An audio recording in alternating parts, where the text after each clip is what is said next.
Good afternoon, folks, and welcome to Kickin' It with Tim and the Mechanic. I am Tim, joined as always by the Mechanic, the head kick to my body punch. How you doing today, Brandon Cuttino?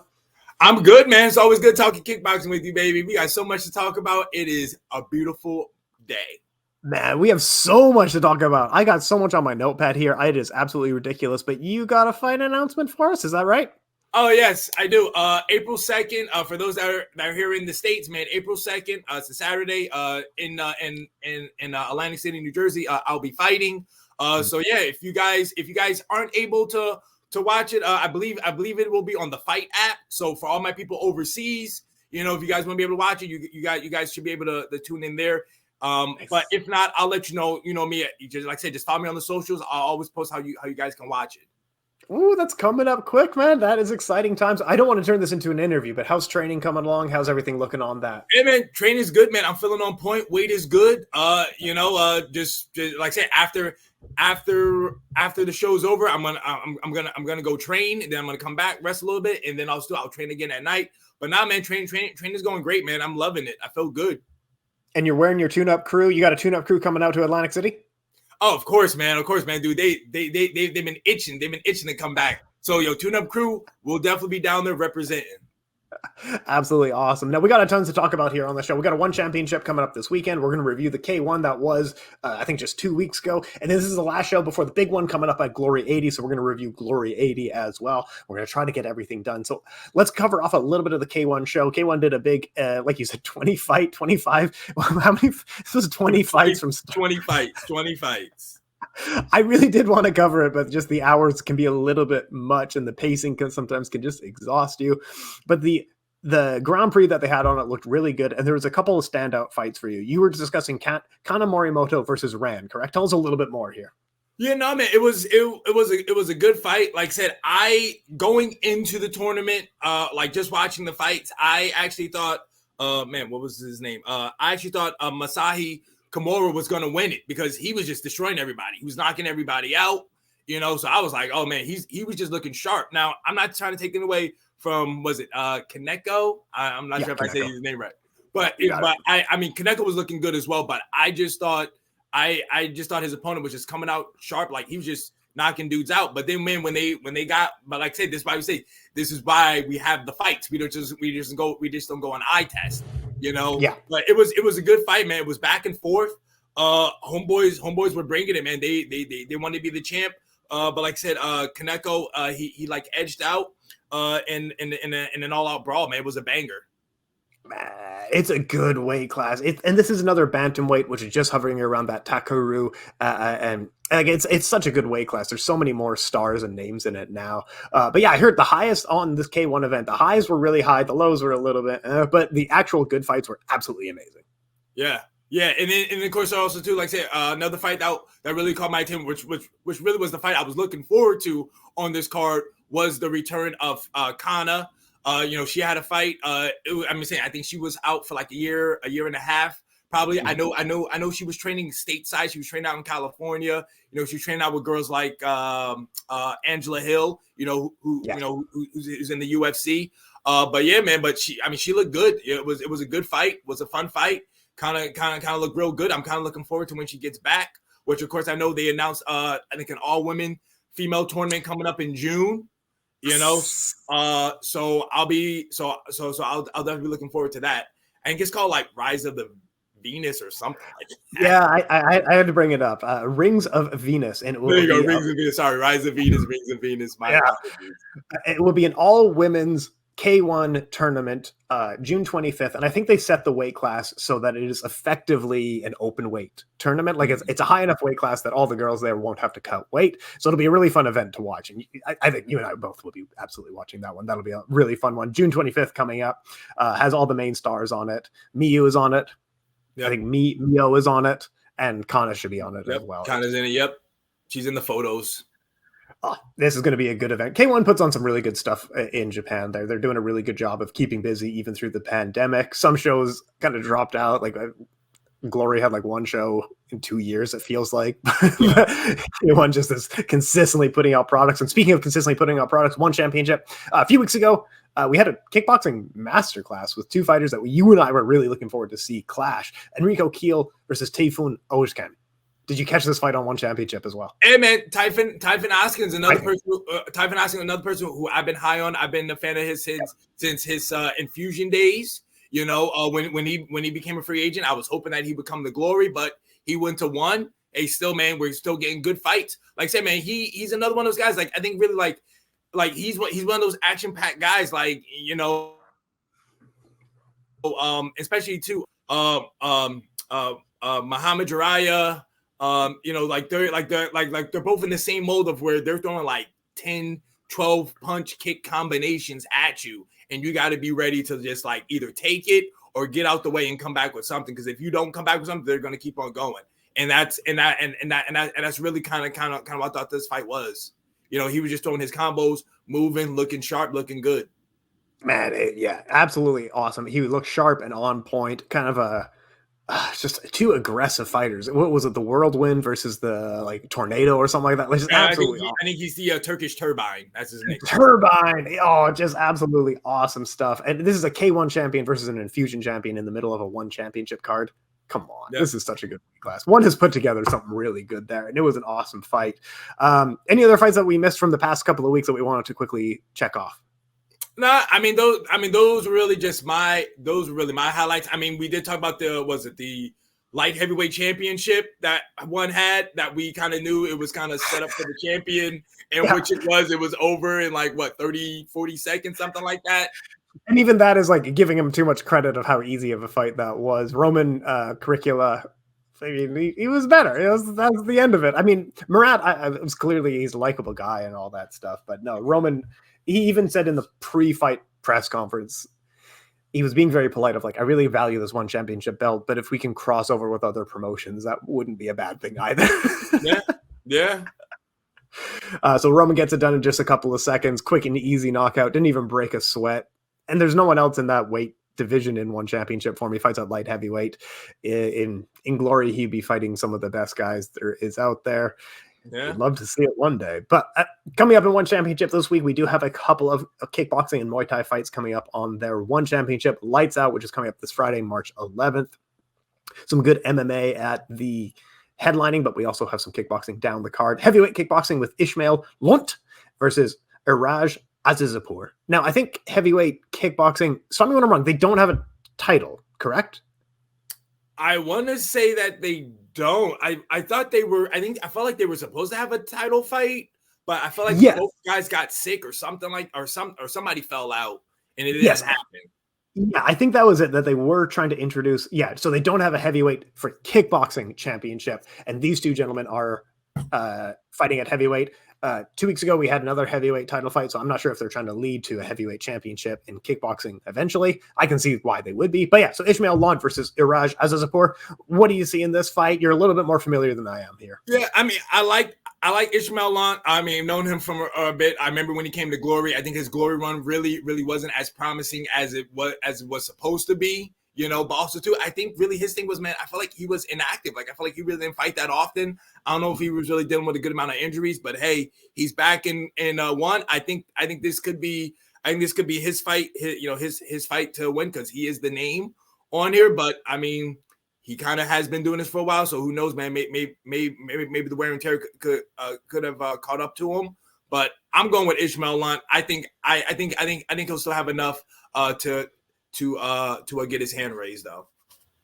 Completely agree. Yeah, I think I co-sign with you. I see all this similar to you. I'm not overly familiar, so I won't try to throw too much analysis at this as well. Also, kickboxing on this event, strawweight Muay Thai, Daniela Lopez of Argentina, who I think is best known for getting beat up by Jackie Bunton. One of our girls, one of the girls of the show, really, versus Iman Barlow. Now, Iman Barlow holds the record for longest champion in Infusion. She holds a ton of other lion fights that we've talked about in the past, a ton of other kickboxing and Muay Thai championships.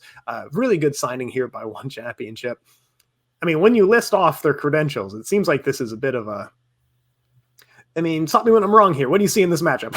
I see total domination by Iman Barlow. I'm sorry. Daniela Lopez is coming in to take another L, just like how she did before. Say Iman Barlow, like to me, like I was telling you off the show, but tell the viewers, like she was in the mix of basically being one of the 4 best in at her weight class, because it was her, it was Anissa Meskin, it was Tiffany Van Soos, and it was Denise Keyholtz. All 4 of them, same weight class.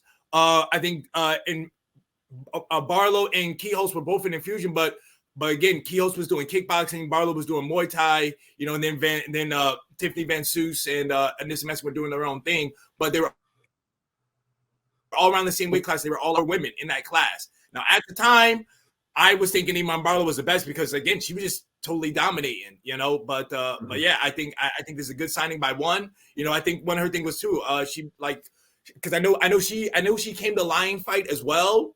But I think it just didn't work out. I think maybe they couldn't find her fights, or maybe she was having visa troubles coming over and stuff like that. But I just remember like she's just a killer, man. Her kicks are vicious. And if you look at her legs, man, she got some thick legs, man. She's knocking people out with those things.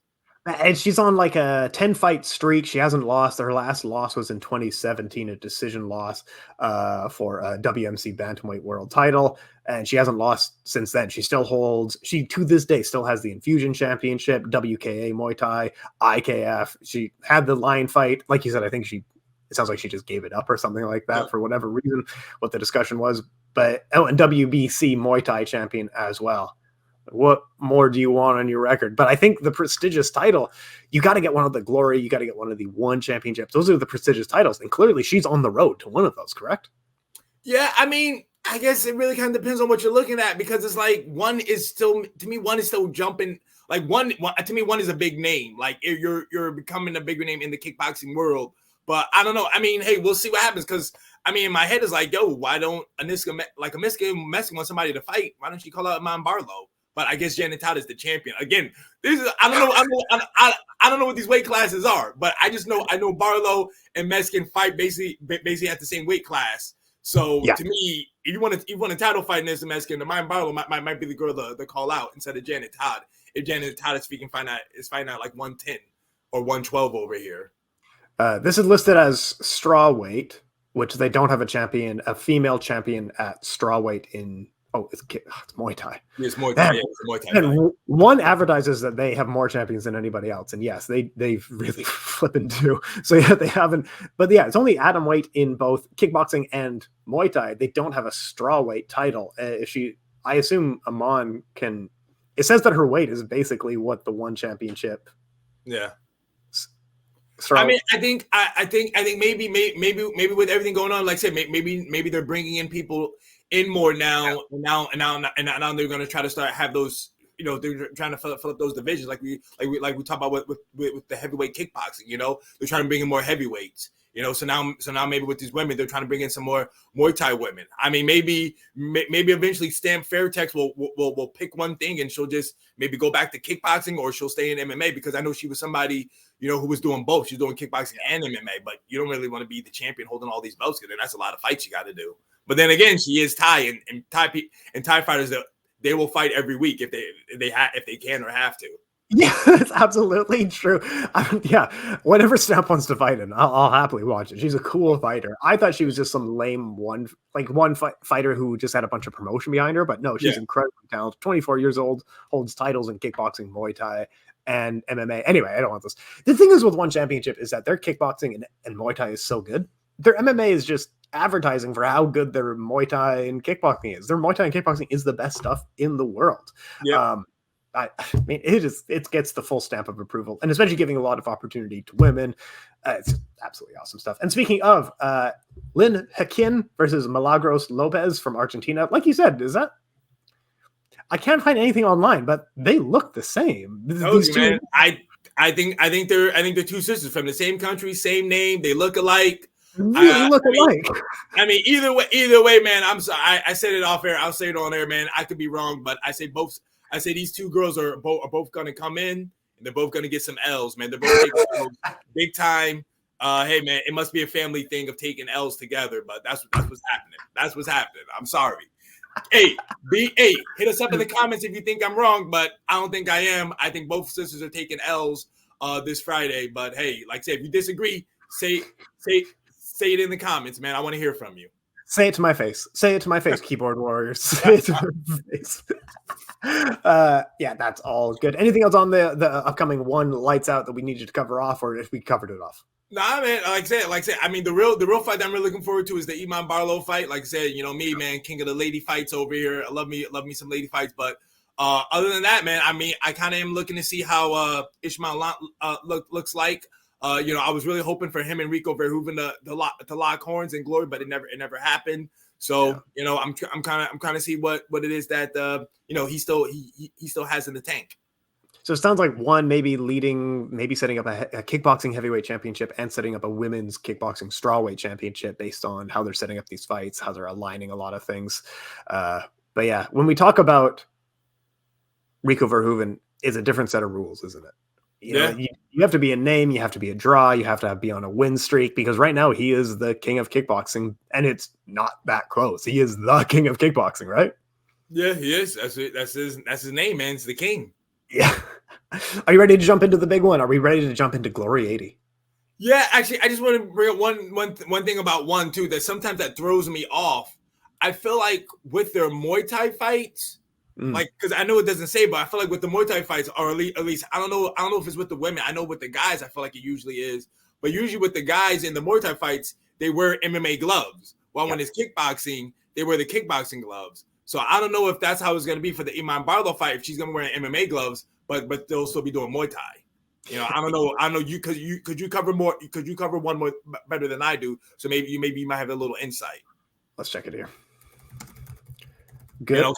Because that was something that I did notice, that every time when it was a kickboxing fight, they're wearing boxing gloves, but when it was a Muay Thai fight, they would still let them wear they would have them wear MMA gloves. And I was kind of like, oh, all right, that's kind of interesting. Like I knew one was kind of like experimenting with that, but it just seemed like every Muay Thai fight was always like that. Like even if like I didn't see a Muay Thai fight with like boxing gloves, it was usually only on like a kickboxing match they would have the boxing gloves.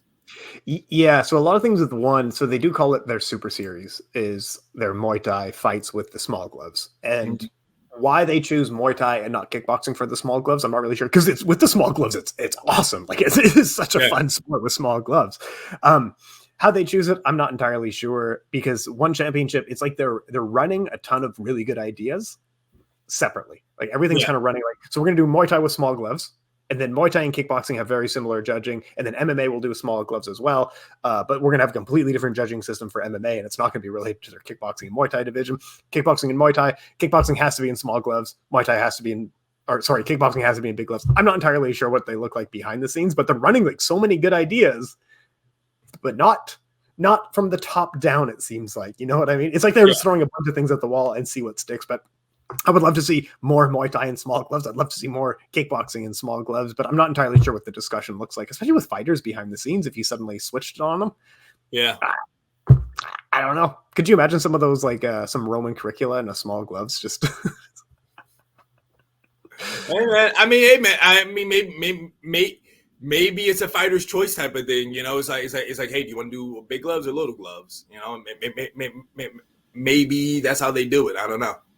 I mean, if someone knows one a little bit better, I've worked with their PR team. I've never heard any, like, how they make that decision. I'm not entirely sure what that looks like, but it's fun when they do the small gloves. I'd rather enjoy it.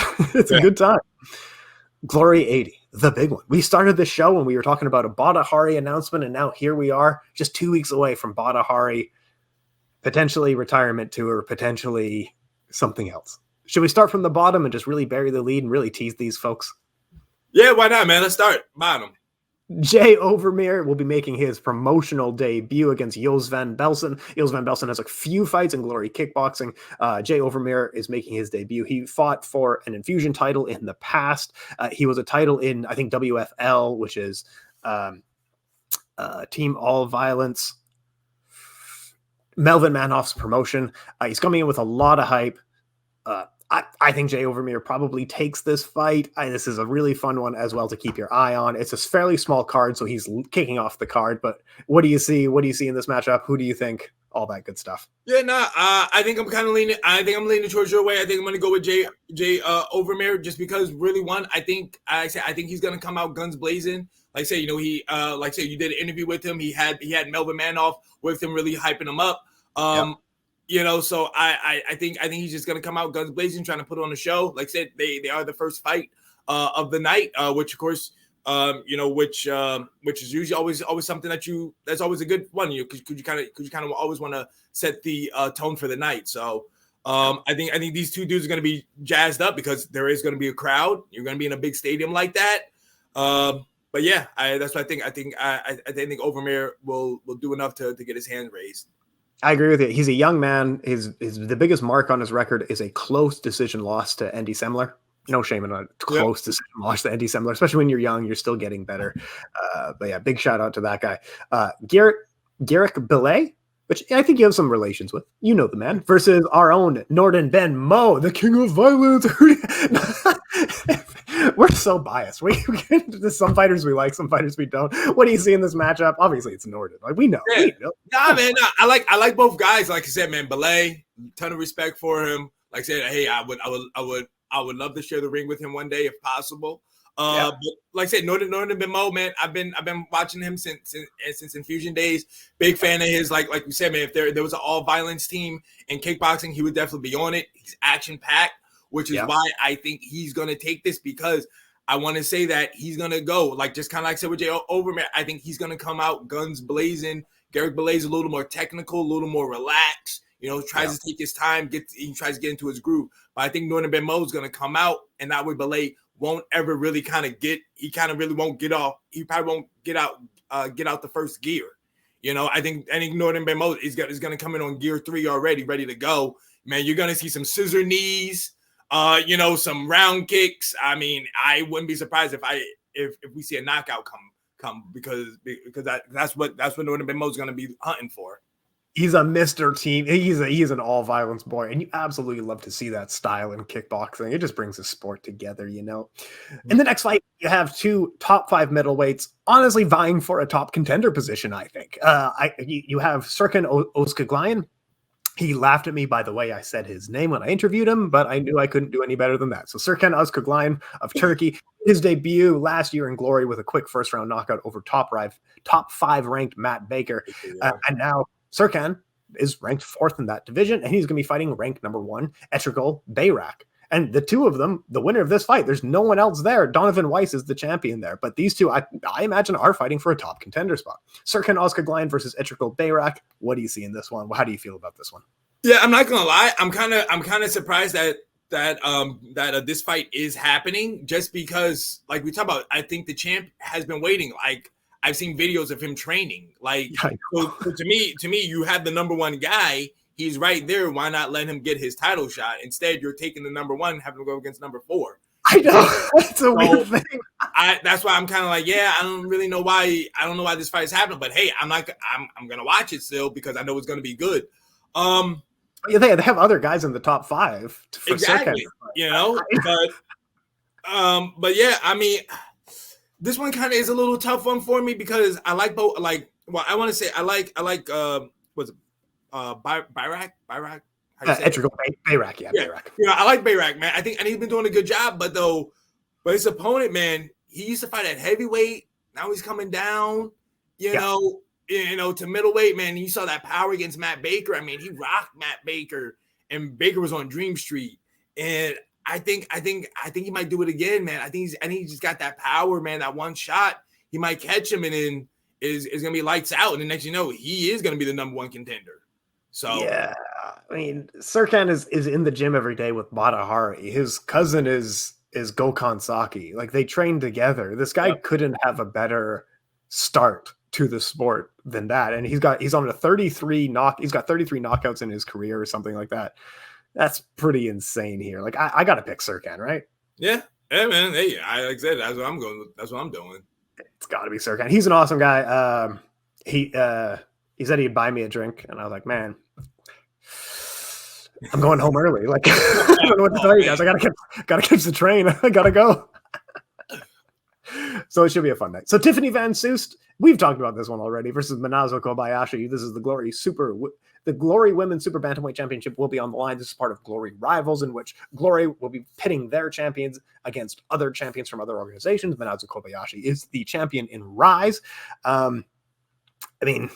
We both picked Tiffany already. She's far bigger, probably far more, like, she's more talented. It's hard for me to really pick anyone but Tiffany in this fight. Yeah, now like you said, we already talked about it. It's gonna be Tiffany Van Soest, and still, like I said, she's gonna be the bigger fighter. I think she has the bigger fights. You know, she has the more experience. Like, you know, you go if you put their records against each other, like who their opponents are. You know, I think Tiffany Van Soest, you know, I think she has the experience on that side. You know, so I mean, I'd say there's gonna be a big fight feel, and I think Tiffany Van Soest is gonna go out there and do her thing and get her hand raised. Yeah, I completely co-sign with you. I have to absolutely pick her here. But in the main event for the boys, you know, for the real hardcore boys, a rematch that you were privy to, a rematch that you were live for, Artem Vakitov versus Luis Tavares. It's been, what, is it 9 years, something like that? 9 years in the making here? Man, when did that fight happen? Was it like 2014? I think it was. It was Glory 9. Yeah, it was Glory 9 in New York. I knew that. I remember that. I just can't remember exactly what year it was. It might have been 13. It might have been 2013. Yeah, Glory 9 in 2013. 2013, I remember, yeah. It was summertime. I think it was June. Was it? Tell me about it. You were live there. Yeah, I was there, man. Like, it was like, I really didn't think much of it because I think it happened like during the like super fight series, you know, as they would call, like, you know, the prelims. So it was just a fight. Like, I remember where I was. I think I was around Vahitov's people, because also too, I think Vahitov actually came up into the crowd to say hi to his peoples, and like they were just right there in front of me. But again, man, at the time it was like, you don't know who these guys are. It's like, all right, you know, that's the dude that won the fight. Okay, cool, no big deal. You know, but I didn't know. I know, you know, he was gonna go on to be champion out here and stuff like that. But yeah, nah, man, it's cool. I am looking forward to this fight. Another close one, but I think I'm gonna go with Anu. I think I'm gonna go with Tavares. Reason being is because Vahitov, again, man, he's one of those guys that has been in and out. Like, usually after every fight, he gets injured, then he's on a layoff. But then again, though, he's used to it, you know. But I think majority of the time, though, the people who he fights, they stand still. Tavares is a different animal. He moves. You know, he likes to use his boxing. So that's why I think he's gonna be a little slick. You know, moving around, head movement, not just standing in front. You know, like a Zach Mukasa. You know, like Alex Pereira was. You know, because Alex Pereira, I mean, he's good, but he just stands in front of you as well. You know, like I think Tavares is gonna try to move around. You know, use his boxing, have those kicks, but I think he's gonna try to lure him into a boxing match, and that's where I think he will have the advantage. I agree. I think with it, especially the Pereira fight, both fights were close decisions, split. One of them was split, one of them was a majority. It seems like both fighters, especially in the second fight, were competing to not get injured. You know, they didn't really want to fully commit, especially in the later rounds, because Pereira was going to the UFC and that was already announced and stuff like that. It was a weird way of doing a double championship fight. Vakitov is a frustrating fighter, you know, like he's tight. He finds those openings when he needs to, but even very good fighters struggle to find an opening on him. Tavares has struggled in his career and then gotten much better over time. His last couple of wins, he's been on a revenge tour. He's avenged like 3 of his losses in his last 3 fights or something like that. So he's coming into revenge, and he's looking to avenge his early loss, which was a liver shot knockout from 2013 in this fight. I'm picking Tavares as well. He's gotten a lot better at controlling the center, picking his pace, picking his shots, just kind of the things that you need when you figure out like you have speed and power and all this other stuff. Then you need to start learning other things in kickboxing. And now he's gotten a lot better at the other things in kickboxing. I want to pick Luis Tavares as well. I've seen training videos of him and he's looking a little bit slow. Is my only trepidation, is that in the gym, it looks a little bit slow, but it is light heavyweight. So they're a little bit bigger boys.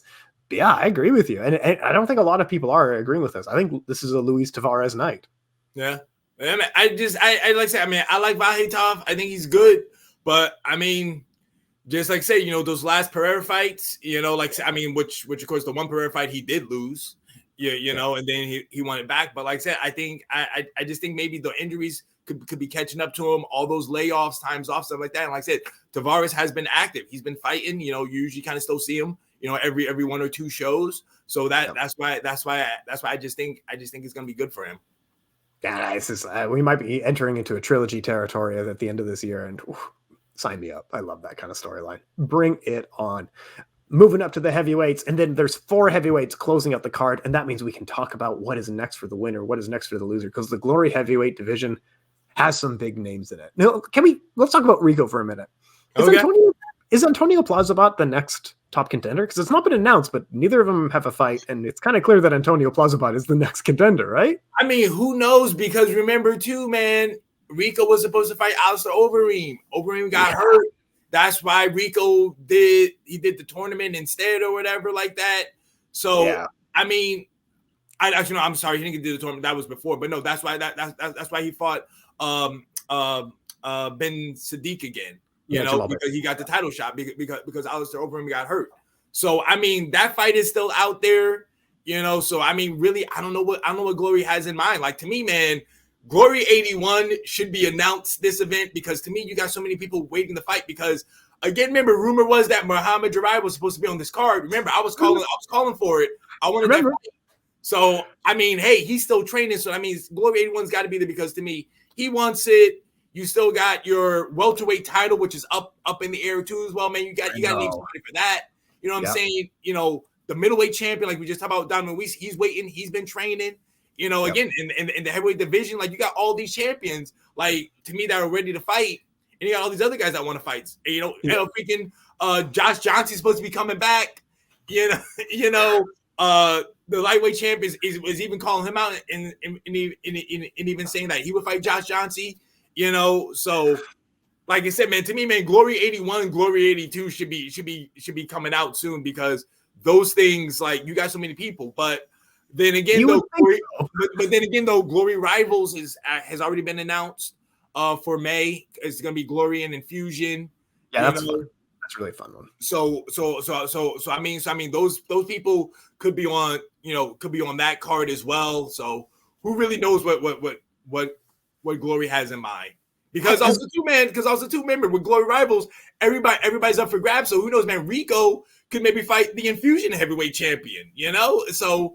Exactly. Like, we don't know. They're not saying anything. All we know is that Glory Rivals is next. It's in May. I think that too is also in Belgium, because I think it's in Antwerp. Yeah, right? It's Belgium, right? Yeah. So I think they said that the prelims is just going to be all Infusion fighters, but then the main card is going to be Glory versus Infusion. So, and I think that's May 21st. I think is the exact date for that. So, something like that, yeah. But I don't know. But again, though, they haven't announced any fights, so we don't know who's on it. I just know people have been training. I'm sure they're itching to fight. Yep. But who knows? You know, man, Glory. Internally, I want to cover you all the time. I want to talk about your sport. You are the premier kickboxing organization. Could you make it easier for us to cover a little bit? Like, why does Glory 80 have 6 fights on your card? It's been months since you've had an event. Why is there 6 fights? I know. So people been training. That's the thing. You're shouting people out on Twitter and stuff. So Rico's out here, no scheduled fight. Antonio Plazibat looking like the top contender, but then he's calling for it. He's calling for it. He's like, yo, I want Rico. Man, and this Croatian guy, he's a good kickboxer as well. And then there's 2 heavyweight fights on this card. And we have, like, does the winner fight Rico? Because there's names involved in it. Or do the winners fight each other? There's so many good options. Or, like you said, you brought in the Infusion champion as well, just to add more prestige. You want those lineal titles to really make it for a prestigious title. Man, this is great. Sure, this next couple of years in kickboxing are looking hot as hell. So let's get into what is going on with these heavyweight fights. What's next for the winners and what's next for the losers? Let's talk about the tall boys first. Levi Rigters versus Jamal Ben Sadiq. This is the tallest fight, I think, in Glory kickboxing history. One guy's like 6'6" versus 6'9" or something like that. Levi is a young man, the crown prince of kickboxing. I think he's 26 years old. Undefeated except for one fight in the one of their heavyweight Grand Prix to Tarek, which kind of gassed out and didn't look that amazing. He's quite a talented kickboxer, expecting twins later this year. Jamal Ben Sadiq is the way that you describe fighters in terms of like, he's tough, he's big, he hits hard, he is fast. What more do you want out of a fighter? He is a hard fight for anyone. Last November, he was champion for a round when he knocked down Rico Verhoeven. This is a hard fight for Levy. What do you think of this matchup? Hey man, I think Remy said it to you in your interview with him, was like, yo, who is managing who's managing Rickers? They should have told him to take another fight.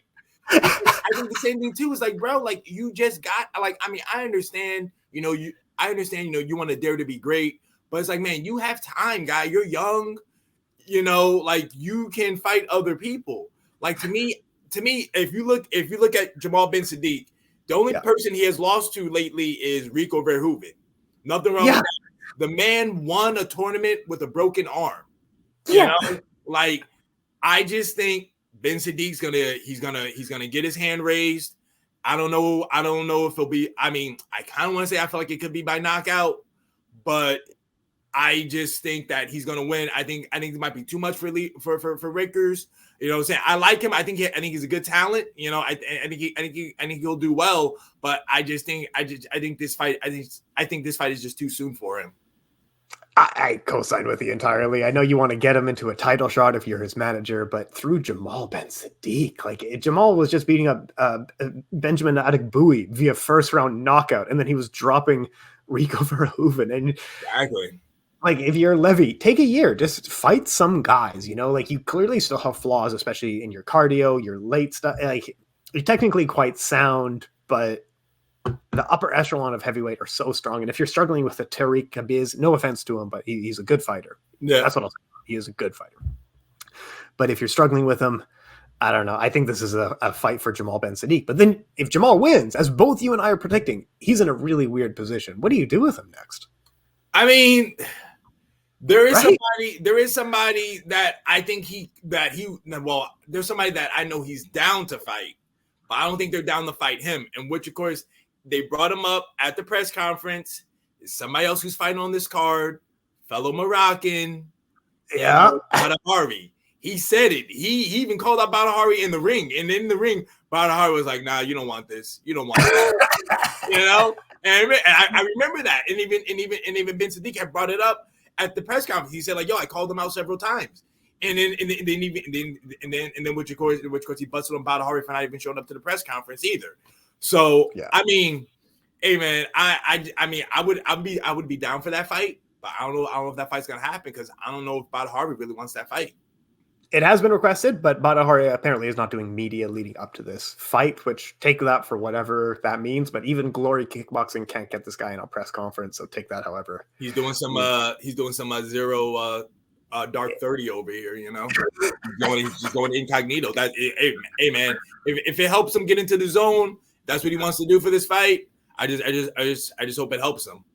See, and let's talk about the differences here. So if you're calling out Badr Hari, he's in his last 5, he's 0-4-1 and won no contest. Yeah. At a certain point, it feels like bullying, And you know what? And his losses, and this is what we've talked about so much in the past with Badr Hari, his losses don't represent how good of a fighter he is. Those losses weren't embarrassingly bad. A lot of them he was well ahead, especially against Rico. He was scoring knockdowns against Rico before he lost. He was scoring tons of knockouts against Arkadiusz Jozek before he was knocked out. Same his thing losses with Adegbuyi as well. He dropped Adegbuyi, and then Adegbuyi came back. Yeah, like his losses don't indicate how good of a fighter he is. But if Badr loses this next fight, let's talk about the main event now. Let's talk about the big boy fight. Badr Hari versus Arkadiusz Jozek. It's a rematch from a few months ago. Arkadiusz Jozek was getting dropped and beat up all over the ring. He wasn't landing anything at all. He lands one head kick, throws up a head kick, flicks it. That's it. Lights out. But Badr Hari, one of the greatest to never hold super major titles. He's one of the greatest in kickboxing history. Everyone agrees he is absolutely deserving of that title, despite not really holding the gold. He's 0-4-0-1 in his last 5 fights. He hasn't won a fight since 2015. Still an amazing fighter. Does he win this fight? I want to say yes, because he was winning hands down. To me, it's like, yo, if you just would have kept your hand up, would have blocked the kick, and you probably would have got him out of there. So I think he went back, did what he was supposed to do. and I just think he's gonna get this W. I mean, hey, I mean, you would think that Jozek went back, cleaned up some things as well, but I think Badr Hari is too strong for him, too big for him. You know, he has the power advantage. I think again he's gonna work that body like how he was doing before, and man, maybe this time he'll get him out in the first round instead of trying to lead it to the second.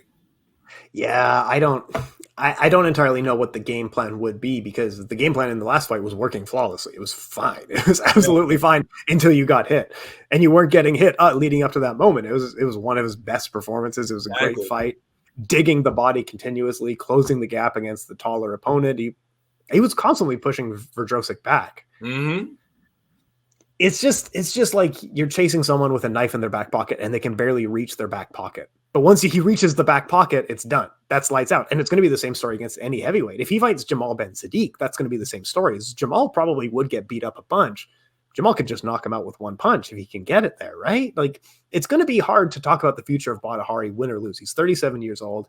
He suffered knockouts that he probably shouldn't have. He's probably, taken a little bit too much punishment, especially recently. I don't know what to do with him. Win or lose, I don't know what to do with this guy. However, if you look at analytics on our show, on other shows that we've done, if you put Badr Hari in the title, that gets more views than anything else. That gets more views than Rico. That gets more views than Glory itself. That gets more views than one. He is a name that's worth it. I don't know what to do with fans, baby. They come out for him. They really do, and they comment, and they're angry at me all the time. And I get it. But I genuinely don't know. If he wins, does Jamal Ben Sadiq make sense? But if he wins, what about Alistair Overeem? I say? I mean, Alistair Overeem is there. Like, that's one of the names that people brought up. I mean, heck, there was Overeem, there was Saki as well, because apparently he wants to stay at heavyweight. So he's killed Saki in the past. I don't want to see Gökhan Saki get murdered again. I'm tired of seeing him die. I mean, I would be down for the Overeem fight. We would like Overeem, but I think they want to give Overeem the title fight. He's that name that they want to give to Rico. But I mean, Plazibat is there as well. Like I said, man, dude, there's so many options. We don't know what Glory's thinking, man. Scott Rudman, tell us. Scott Rudman, let us know. We want to know. And that's the thing. When you start putting all these names in the box, you're looking at their heavyweight division and realize this is good. There's so many good opportunities. There's so much good potential here in this division. Like you said, Gökhan Saki's just hanging out. Get this man a fight. He's on his comeback trail. Yeah, I mean, saying Gökhan Saki's there. Benjamin Adegbuyi is still there. I'm saying he took Nel the Plazibat, but he's still a name. I mean, besides Rico, he basically was like the number 2 guy. So I mean, saying you still got people in that heavyweight division. And like I said, we'll just have to see what happens come March 19th. Hopefully we'll get some announcements. They'll maybe tell us more about the Glory Rivals show for May. We'll actually get some names, on who's actually fighting. Yes. And then hopefully maybe they'll talk about Glory 81. And then, hey, I'm still waiting for. I heard from Scott Rudman. He told me himself that Glory was going to come back to the United States this year. So I'm just waiting to see when that's happening. Set it up. Pick up the phone. We're out here. We're doing things. You know what I mean? Yeah. I'm just looking at the Infusion heavyweight title. It's Luis Tavares who's fighting in the light heavyweight match. So maybe, yeah. I mean, throw him in the mix. Who cares? Why not? Why not? He's Luis Tavares, who left. He's still the heavyweight champion. They never replaced him yet. That's what it says here on the website. It says Luis Tavares is the current heavyweight champion. So, nah, it can't be because I think Ricker's won the belt after him. So Ricker should be the heavyweight champion then. Yeah, you're right. Yeah, you're totally right. It was Rickers as well. Oh. Update your website, Infusion. Exactly. Come on, Infusion. We know you're listening. There's no other kickboxing show. We know you're listening. Oh, here, champions here. It's up to date. It says heavyweight vacant. I assume Glory kept signing all the heavyweights that they had in Europe, and that's kind of the end of that. I guess. Okay, cool. Okay, so we have the heavyweight division is looking exciting because, let us know what you guys think of how you would match these guys up. You got Plazibat floating around. You got Jamal Ben Sadiq. You got Ridgers. You got Rico. You got Alistair, who, let's be honest, if you made him fight to contendership in that division, I'm not sure if he can get 5 wins together to become a contender. You have to put him in the title now, or else he won't get there. Am I wrong in saying this? He can maybe beat 1 or 2 people. You know, I mean, at five might be a different story, but 1 or 2, I think he could maybe get. He could get his dub. He could get a W on 2 people. I mean, maybe okay, so he could beat like Tariq. Yeah. Okay, you and I talked about the rules because in K1 he was so dominant with the double-handed grip. This is one of our first conversations we ever had. Alistair Overeem was so dominant with the double-handed grip that they had to change the rules so you could only do single-handed grip with Alistair Overeem. These rules, the single-handed grip, this is still in Glory Kickboxing, correct? Yeah, the one hand. He's gonna struggle then, man. He's gonna struggle. He's looking good though. I don't know. I would be down for Overeem versus Saki fight. I'd be down to watch that. This is it, man. All these guys that are over the hill. You got Badr Hari, Gökhan Saki, all these guys over the hill. Alistair Overeem is right in that mix. His best days is behind him. This is a good legacy. I'm down for it. Light it up, man. Light it up. All right. Anything else we need to cover off for Glory? Any fights that I missed? Anything else that I missed on the main events there? Nah, man. I think I want to say that's it, man. I'm just looking forward to Glory 80. You know, I know you'll be there live. Hopefully, you'll get some good interviews. You know, maybe you'll run into Remy again. You know, I'm hoping. I know he's not going to remember my name, but I'd be with him. I'm so excited. I think I have I got a lapel microphone and everything for this event. I'm really excited to go. Gotcha. All right, but yeah, man, yeah, but that's it now, man. I think we're good. I think the people are going to be excited for this Friday for one, and then of course, you know, they're going to be excited for Glory on the 19th. So we got back-to-back weeks of some good kickboxing action. Oh, so much good kickboxing action in the next few weeks here. There's so much going on. And if you guys are attending some kickboxing events, make sure you get out the Fighters First shirt. You got Muhammad Ali digital watercolors. You got Tune-Up Crew shirts. You got Kickin It shirts. There's a bunch of other shirts on there. Make sure to check it out. The future of this show, we're suffering from success is the real problem. We got so many people reaching out to us. It's running out of time to contribute to all sorts of things. But any future endeavors, like, know that if I'm not here, it's because I'm so successful that I don't have time for this show. I'm too big for this show is what the problem is now. But no, I got some opportunities coming up in the next few weeks here. And so we'll see how it goes. But folks, my name's Tim Wheaton. Make sure to check me out. Links will be down below. Brandon, you get the last word here. Hey, man, remember, guys, like, subscribe, share the video, man. Let's grow this kickboxing community. Also, remember, please follow me on Twitter, on Instagram at BCuttinoTSMA.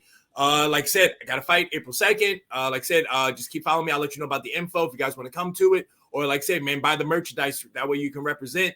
And then, yeah, guys, remember, like I said, please comment below. Let us know. And like I said, hopefully Kickin It can keep on growing and keep on going, hopefully. All right. Thank you so much.